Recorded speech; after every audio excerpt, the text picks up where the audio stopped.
mga kakusina, at ito na naman po si Inday Jennifer, di ba? Ito naman pong pa-order sa araw ng Friday, di ba? First time ko po itong ganito kasi nga lagi namang mango cake, pero iba talaga yung sponge niya, di ba?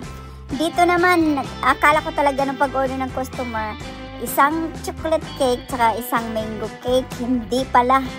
Nung nagtotal na ako, yun pala. Ano siya?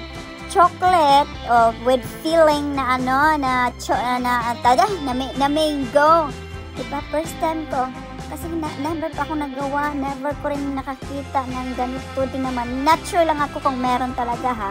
Na iba. Kasi nga nakikita ko lang naman yung sa iba naman yung sponge din. Yan, hindi sa chocolate talaga. Yung mga strawberry, yung mga jam-jam, mga ganyan ba. Pero sa chocolate tapos manga, hindi ko lang sure. Pero sa kanila naman, usually sa kanila daw, yun ang ginagawa. Na meron talagang mangga sa yung nilalagay na pilang-pilang ba.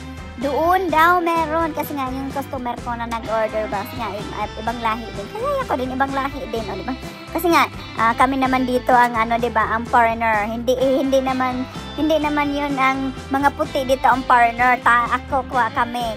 Kasi nga iba din yun. Sa ibang din yun siya. Pero yung maputi din. Ako naman nagura. Sorry na naman. Basta ganon. Tapos ito namang isa naman ay si tawag ito? Si ubi cake lang. Diba? Walang kamatayang ubi cake natin. Thank you sa aking mga customer na lagi-lagi nag-order mga ubi-ubi.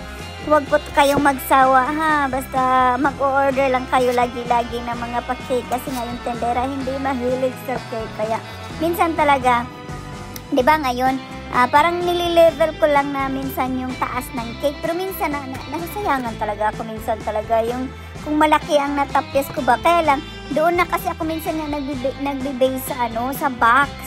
Kasi nga, ang hirap din mag-adjust yung maglagay-lagay ka pa nung konting extender.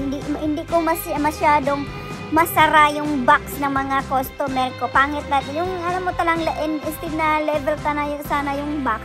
Hindi na kasi nga matangkad yung cake. Pero minsan naman, yung tama-tama lang. Minsan kasi, nakukonsensya din akong maitapis ng malaki. Kaya, pasensya na sa aking customer. So, yan lang. Salamat sa pagtanawan. Sa sunod na babuhos. Mama, enjoy. Bye. I love you all.